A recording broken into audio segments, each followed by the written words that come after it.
Bien, continuamos conversando con nuestro amigo Antonio Cruz Rojas sobre la situación de quizás y sin el quizás, el principal sector que puede dar lugar a la verdadera reactivación económica en nuestro país, conjuntamente con otros sectores, porque no podemos hablar de que el sector exportador, el sector del turismo, pero quienes bregan en el día a día, lo que provocan el dinamismo en la economía, son las micro, pequeñas y medianas empresas que, repito, es un movimiento tan grande de este sector que sin él estaría la situación lamentablemente mucho más difícil que quizá como está hoy en día.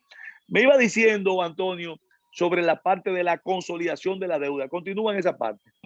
Bueno, tú entiendes ya exactamente en qué consiste la consolidación de la deuda y por qué no hay un O sea que desarrollo. no han habido créditos nuevos. ¿Tú quieres decir con eso? Sí, lo han habido, porque hay MIPYMES que se han formalizado y el Ministerio de Industria, Comercio y MIPYMES está haciendo un trabajo bueno.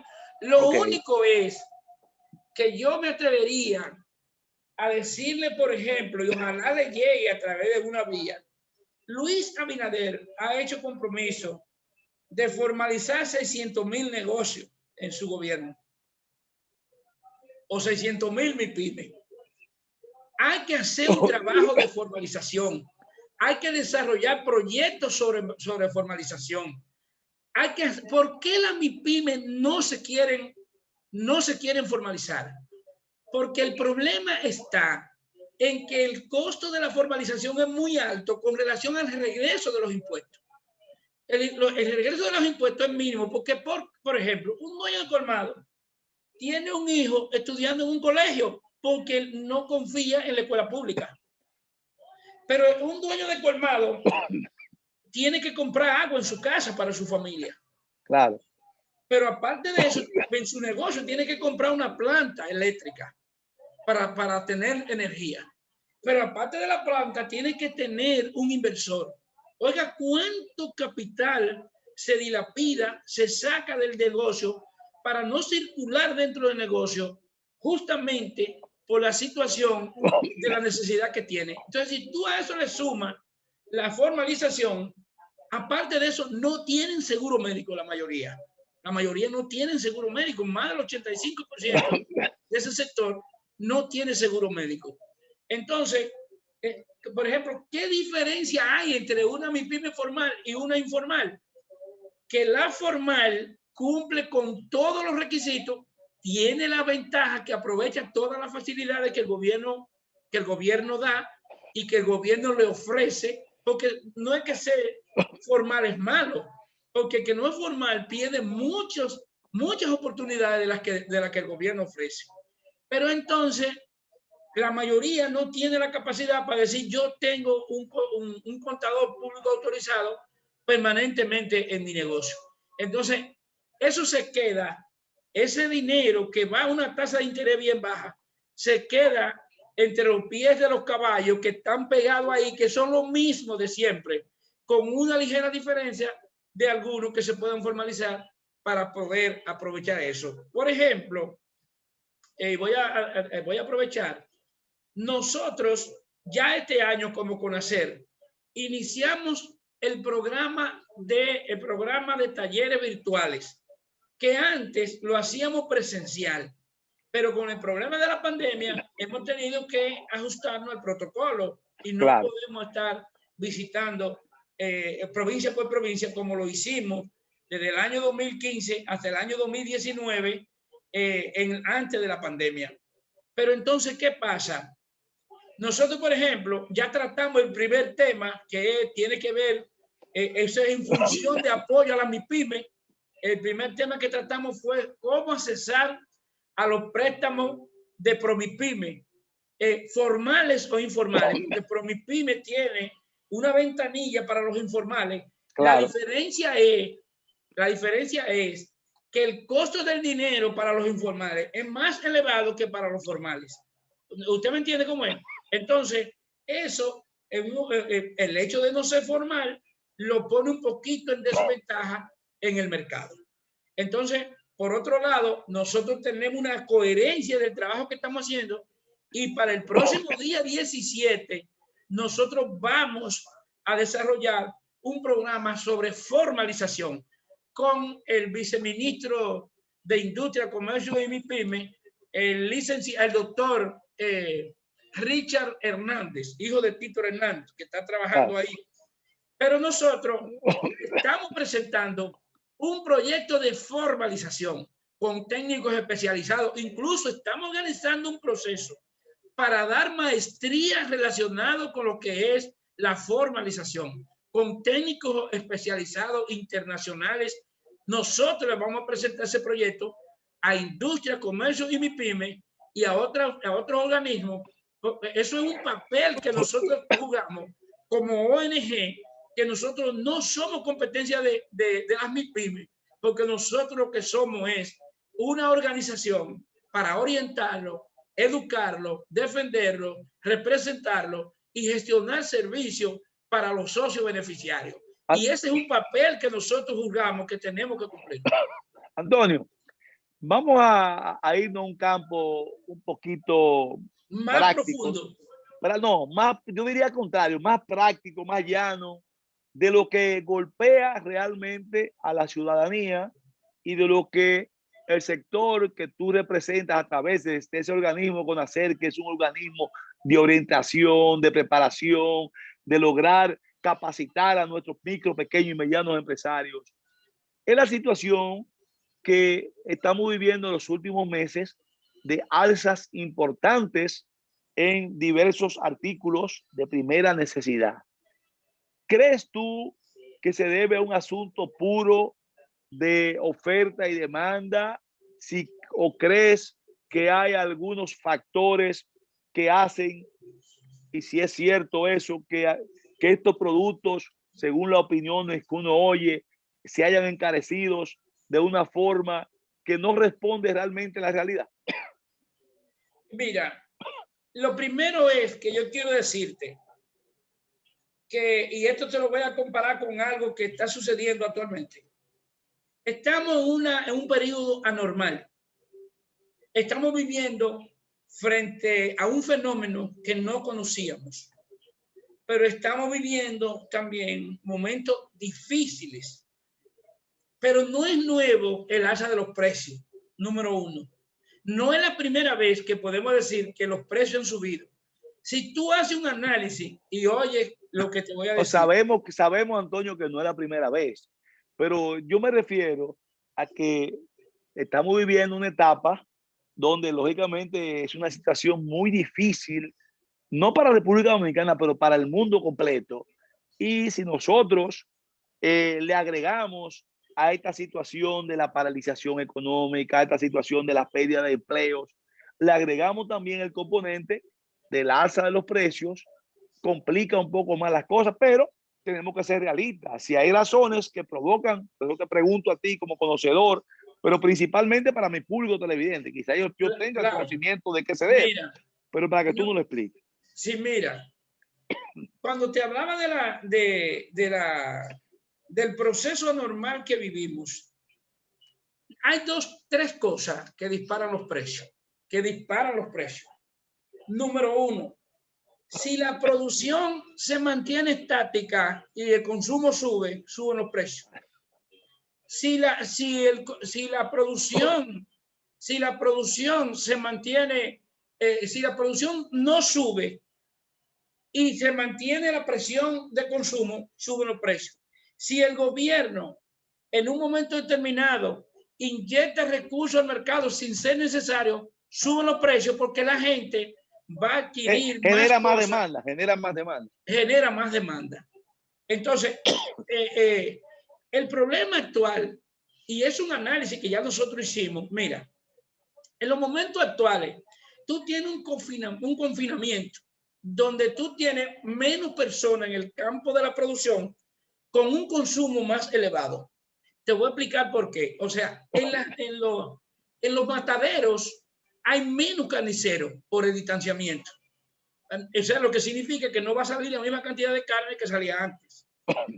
En los campos hay menos gente tirando productos hacia el mercado por dos razones. Primero, por el mismo sistema del confinamiento, y por el otro lado, que también al reducirse el número de circulación, que hay menos personas que puedan salir, eso hace que la producción baje, pero el consumo aumenta. Pero hay otra cosa.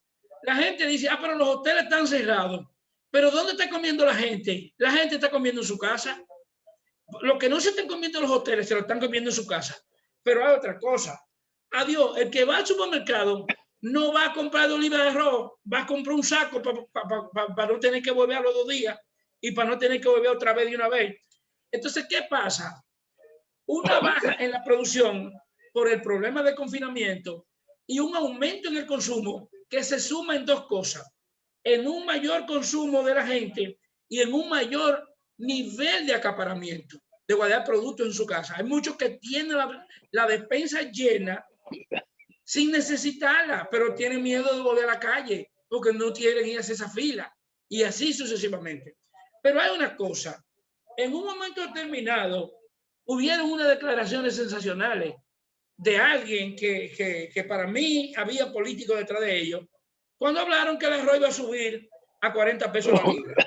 Entonces yo le digo y le decía a esos periodistas, y te digo a ti, hermano, cuando te toque, cuando una gente te da una declaración sensacional, llévalo al terreno de preguntarle, que te diga cuáles fueron las variables que él determinó que le permite decir a él como astrólogo de que la arroz subía a 40 pesos. Entonces tú tienes que tener, para tú definir eso, tú le preguntas cuál es la producción nacional. Y él te va a decir, ¿cuánto es el consumo nacional? Y él te va a decir, y hay reserva de productos guardados, porque todos los ministros han tenido reserva. Pero hay otra cosa.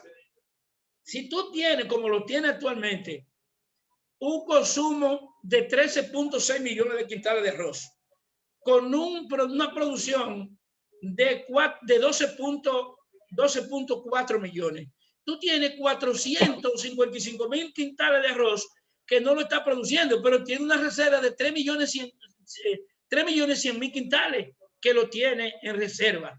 Entonces, pero a eso equivale a 455.000 quintales de arroz de déficit, sin hablar de que esté en reserva.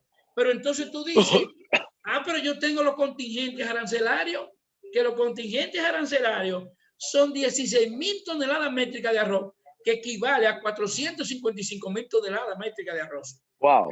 De arroz. Eso te dice a ti que no hay razón para que el producto suba. Pero cuando tú te vas y dices, ven acá, ¿cuáles son las zonas productoras de arroz? Nosotros tenemos de 32 provincias, hay 16 provincias productoras de arroz. Eso territorialmente está dividido en 8 regiones productoras de arroz. Pero tú tienes 30.000 productores de arroz a nivel nacional, con un 45% que corresponde a la reforma agraria, que son productores que tienen 25, 30, 50, 100 tareas. Pero tú tienes un 55% de productores de arroz que son el fuerte, que son los productores privados. Entonces, tú no me puedes decir a mí que el arroz va a subir si tú no me demuestras esa variable.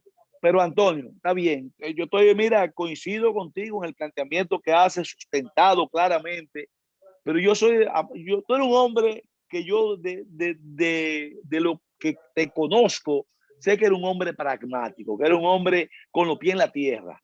La situación es, eso es lo que yo quiero que tú me digas, realmente los artículos han subido, ¿qué podemos hacer para que, si han subido lo que han subido, por lo que tú explicas, vuelvan a los precios que deben estar acorde con lo que es la real oferta y demanda? Porque yo siempre he dicho que las expectativas que tú creas, como tú dijiste, con un anuncio de que van a subir tal cosa, tienen un momento, pero si no se sostiene esa expectativa con un verdadero incremento de la demanda, se cae la expectativa. Yo siempre he dicho que tú puedes especular hasta un punto, o no especular, puedes crear una expectativa hasta un punto, pero si no se sustenta en un verdadero incremento de demanda, vuelve y coge su nivel.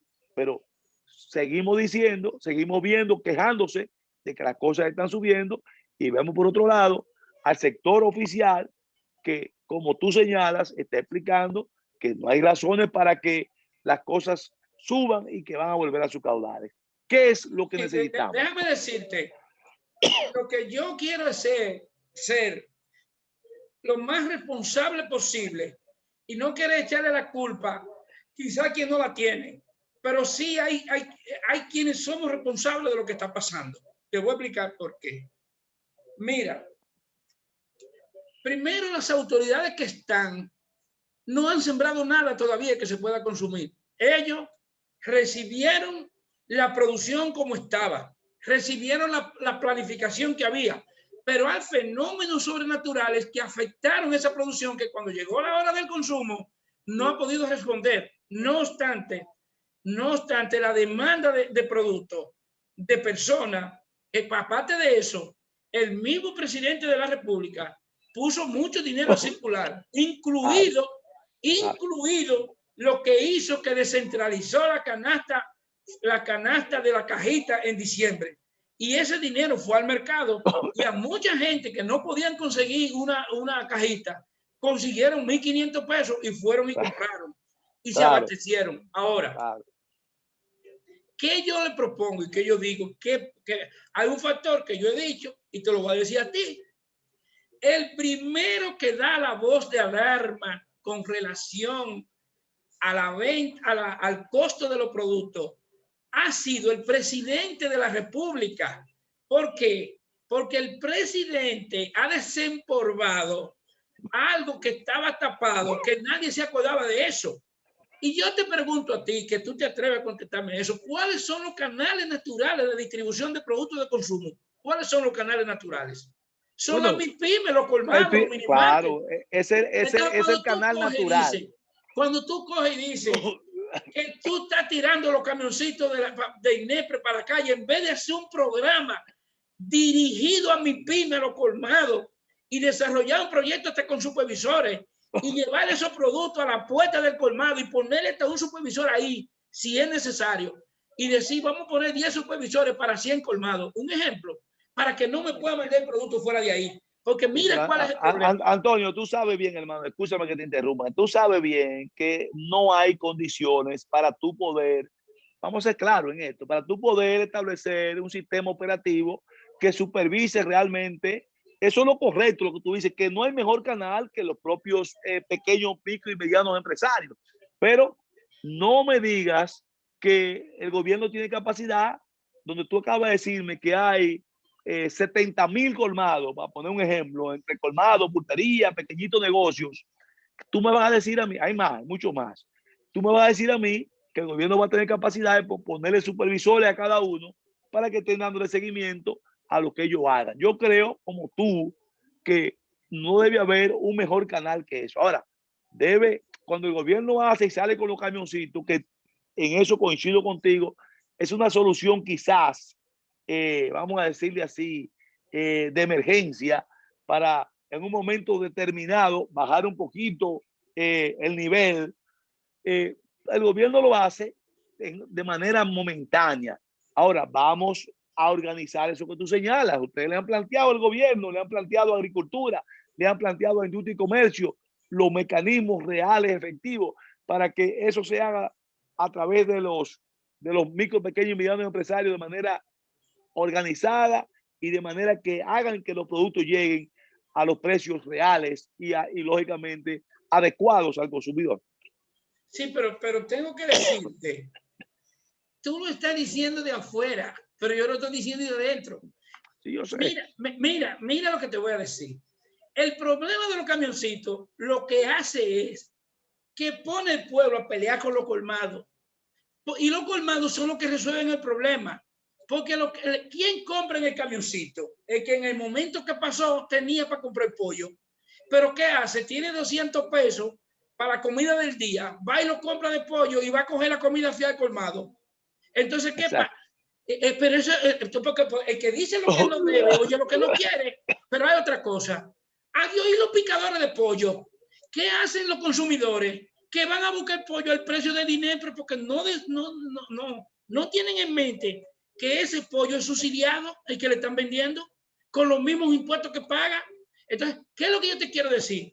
Por ejemplo, este es un momento, mira, este es un momento para que el gobierno, porque las dificultades son oportunidades, así como el gobierno ha tenido que buscar dinero para contrarrestar la salud y mantener ese matrimonio sin divorcio, salud, economía, porque yo digo, el presidente tiene que hacerlo porque el presidente no puede ser el país.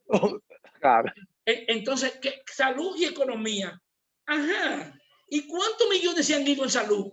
Y entonces, ¿por qué no podemos, en el momento en que la situación no está, no podemos comenzar un proyecto para organizar ese proyecto? Para cuando llegue la hora estar preparado. Por ejemplo, no es que hay que ponerle un supervisor a todos los colmados. Lo que hay que crear es el régimen de consecuencias. Y el colmado que reciba eso, que se salga del proceso, lo que hay que castigarlo o no venderle. ¿Tú sabes para qué? ¿Tú sabes para qué? Para que cuando él vea que el colmado del lado ha cumplido y él no está vendiendo, él mismo se ve en su propia realidad. Lo que pasa es que eso no es una solución política, ni tampoco, yo te pregunto a ti, ¿cuántas botellas siempre han tenido los gobiernos? Todos han tenido botellas y esas botellas se pueden ejercitar en supervisiones. Lo que pasa es que muchas veces no hay la cabeza para organizarlo. No estoy diciendo que este gobierno tiene botellas, pero sí, si tú tienes los canales naturales ahí, que son los canales que venden, que son los canales que la gente va a buscar. Yo te pregunto a ti, un colmado abierto desde las 6 de la mañana hasta las 12 de la noche. ¿Y qué hace el consumidor cuando compra un pollo por 125 libras? Que va al colmado a pedir el pollo al mismo precio porque cree que el colmado tiene que tenerlo. ¿Por qué nosotros salimos en favor de que había que demostrar que el arroz venía a 40? Porque eso es tirarle el pueblo a los colmados para que lo saquen. ¿Usted me entiende cómo es? Porque ¿quiénes son los que más arroz venden? Son los colmados. Claro, claro. Antonio, déjame decirte algo, hermano, que se nos está agotando el tiempo y quiero aprovechar en estos últimos 2 minutos. Yo no difiero de lo que tú dices. Yo entiendo y estoy de acuerdo contigo en el fondo de lo que señalas, de que si tenemos una estructura organizada, aunque sea formal e informal, de distribuidores ubicados y lógicamente y con conocimiento, lo más prudente y lo más, yo diría, sensato es que utilicemos a ese canal y la economía real efectivamente puede nutrirse de eso. ¿Tú me entiendes? Y si Pero bien. queremos, oye hermano, si queremos, no tenemos que hacerlo llegando a todos los negocios. Podemos ir organizando planes piloto, programa piloto, a ver cómo resulta. Yo no sé si usted me entiende. Yo se lo digo porque a mí me tocó en el gobierno de Chío Jiménez, de Leonel Fernández, siendo Chío Jiménez ministro de Agricultura, me tocó manejar más de 100 furgones de plátanos y los plátanos había que venderlos a 8 y a 9 pesos y no hubo un colmado de Conacer que vendieron un plátano fuera de la norma. Porque ellos, si tú, es un cebo, si un producto está escaso y tú se lo das para que lo vendan a precio y le pones para que ellos manejen su margen, no lo suben, porque Claro, ellos saben que tienen que venderlo igual. Yo no te voy a decir que no aparezca un desaprensivo. Como en todo, como en todo. O sea, así es como en todo. Pues bien, Antonio, oye, hablar de mi pyme, hablar contigo, que eres un hombre con un dominio y con un conocimiento completo de ese sector, porque tú dijiste algo que yo estoy, tú tienes que convencerme a mí de que yo te estoy hablando desde adentro, yo sé lo que hay adentro. Claro. Quizá mucha gente de afuera ve la cosa con otra óptica, pero yo sé, y por eso te tengo aquí en mi programa, porque yo sé que tú me vas a hablar a mí con conocimiento de causa, de manera directa a lo que es el sector. Tenemos 2 minutos que nos quedan, Antonio, porque ya tendremos otra oportunidad para volverte a tener en el programa, hablar de este tema tan importante. ¿Qué tú crees que podemos hacer? Si te pido, Antonio, en estos 2 minutos, ¿qué tú aconsejas que debemos hacer de manera puntual para que logremos, por un lado, que se dé una reactivación económica orientada principalmente al sector que más contribuye a la reactivación económica, que son las MIPYMES? Segundo, lo que tú señalaste al principio, cómo ir trabajando el paso de la informalidad a la formalidad. Tenemos 2 minutos para eso. Y tercero, real efectivamente, cómo lograr estructurar lo que tú señalas de que podamos utilizar esa intervención que está haciendo el gobierno vía Inespre de productos para vamos a decir, aplacar la salsa en los costos, que se haga, pero a través del mercado natural, perdón, del canal natural que son las MIPYMES. 2 minutos. Perdóname, yo no sé si lo que tú expusiste están dentro de los 2 minutos míos. No, tú tienes 2 minutos ahora. Está bien, está bien. Oye, mira, un pequeño consejo. El que está en el poder pierde el poder porque yo diría que se ahoga de poder, o sea, se emborracha de poder.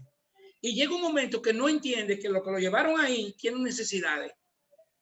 Hay muchos funcionarios, y antes de ayer me tocó decirle a un funcionario delante de sus ejecutivos, yo no vine a buscar un empleo. Por eso que ustedes pierden el poder, porque yo no puedo venir a sentarme ahí en una sala a durar desde las 10 de la mañana hasta las 8 de la noche para yo poderlo ver a usted. Se lo dije a sí mismo, yo no vine a eso, yo vine a esto y yo no molesto aquí, se lo dije. Pero cuando tenga que coger y de tratar a la prensa, lo voy a hacer. O sea, ¿qué es lo que te quiero decir? El gobierno, por ejemplo, en el sector de la MIPYME, y yo le propongo eso al gobierno, vamos a hacer un trabajo con los líderes del sector. No nos fijemos en que no han hecho el trabajo político. Aquí las clases sociales están divididas y cada clase social se asocia en su área.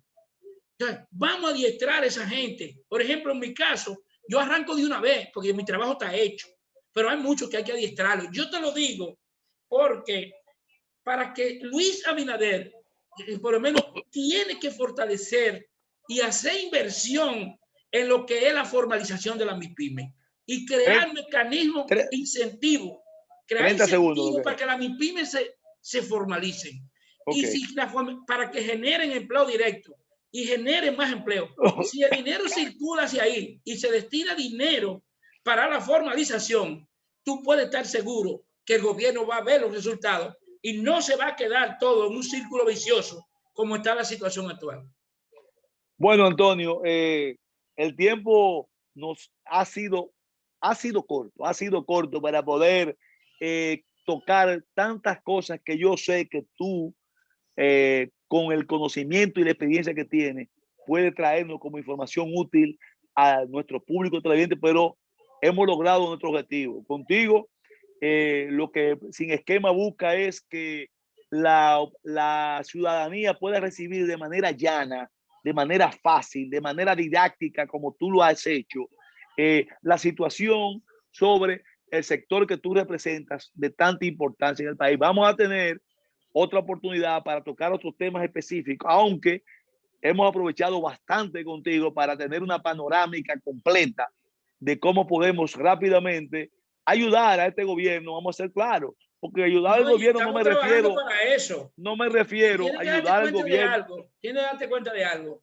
Tú me preguntaste de los precios y yo no culpo al gobierno. El gobierno no tiene culpa de eso. Yo sé que no. Y cuando tenga que decirlo, lo voy a decir, porque el gobierno no ha producido todavía. El gobierno está apoyado en la producción que heredó. Entonces, cuando ya el gobierno haya preparado lo que es la producción y se haya conectado con industria y con el Ministerio de Agricultura y se haga la planificación, consumo per cápita, producción y déficit, usted puede estar seguro que yo me imagino que el presidente Luis Abinader va a solucionar, no va a permitir que eso llegue hasta ahí, al menos que no haya algún fenómeno sobrenatural, que haya una sequía o que vengan los ciclones y tumben los plátanos. Vamos a estar confiados de que ya con esta pandemia nos han dado bastante. Gracias, Antonio, de verdad, por estar con nosotros en Sin Esquema. Nos sentimos más que complacidos y satisfechos de tu participación con nosotros aquí en este programa que es tuyo. Y lo tendremos en otra oportunidad también, Dios mediante. Un abrazo grande, Antonio. No me lo digas, que yo sé que es mío ahí mientras nosotros tengamos ahí a Colombo. Un abrazo. Ok, cuídate.